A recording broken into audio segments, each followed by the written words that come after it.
ಕುರಿ ಇಕೆ ಗೊಬ್ಬರಗಳಿಗೆ ಹೆಚ್ಚಿದ ಡಿಮ್ಯಾಂಡ್. ಈ ಕುರಿ ಗೊಬ್ಬರಕ್ಕೆ ಬೇಡಿಕೆ ಬರಲು ಕಾರಣಗಳಂದ್ರ ಕುರಿ ವಿವಿಧ ಸೊಪ್ಪು ತಪ್ಪಲ ತಿನ್ನೋದ್ರಿಂದ ಔಷಧ ಗುಣ ಹಾಗೂ ಅಗತ್ಯ ಪೋಷಕಾಂಶಗಳು ಹೆಚ್ಚಿನ ಸಾರ ಸಾಂದ್ರತೆ ಈ ಗೊಬ್ಬರದಲ್ಲಿ ಇರ್ತದೆ.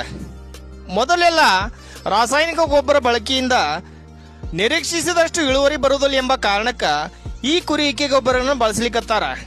ಅದರಲ್ಲಿ ಮುಖ್ಯವಾಗಿ ದ್ರಾಕ್ಷಿ, ನಿಂಬೆ, ದಾಳಿಂಬೆ ಬೆಳೆಗಳಲ್ಲಿ ಗಿಡದಲ್ಲಿ ಹೆಚ್ಚಿನ ಹೂ ಬಿಡಬೇಕಂದ್ರ ಅಡಿಕೆ, ತೆಂಗು, ಪೇರ್ಲ ಎಲ್ಲಾ ತೋಟಗಾರಿಕೆ ಬೆಳೆಗಳಲ್ಲಿ ಇದನ್ನು ಹಾಕುವುದರಿಂದ ಭೂಮಿಯ ಫಲವತ್ತತೆ ಹೆಚ್ಚಾಗಿ ಉತ್ತಮ ಇಳುವರಿ ಬರ್ತದ. ಇಂತಹ ಕುರಿ ಇಕೆ ಗೊಬ್ಬರ ನಿಮ್ಗೂ ಬೇಕಾಗಿದ್ರ ಚೀಲದ ಲೆಕ್ಕದಲ್ಲಿ ನಿಮಗೆ ತಲುಪಿಸಿಕೊಡ್ತಾರ ನೋಡ್ರಿ. ಇವರು ಚಿತ್ರದುರ್ಗ, ದಾವಣಗೆರೆ, ಶಿವಮೊಗ್ಗ, ಚನ್ನಗಿರಿ ಈ ಭಾಗದ ರೈತರು ನಿಮ್ಗೆ ಬೇಕಾಗಿದ್ರ ಈ ಡಿಸ್ಪ್ಲೇ ಮೇಲೆ ಕಾಣೋ ನಂಬರ್ಗೆ ಸಂಪರ್ಕಿಸಿ. ಹಂಗ ಈ ವಿಡಿಯೋ ಎಲ್ಲ ರೈತರಿಗೂ ಶೇರ್ ಮಾಡ್ರಿ.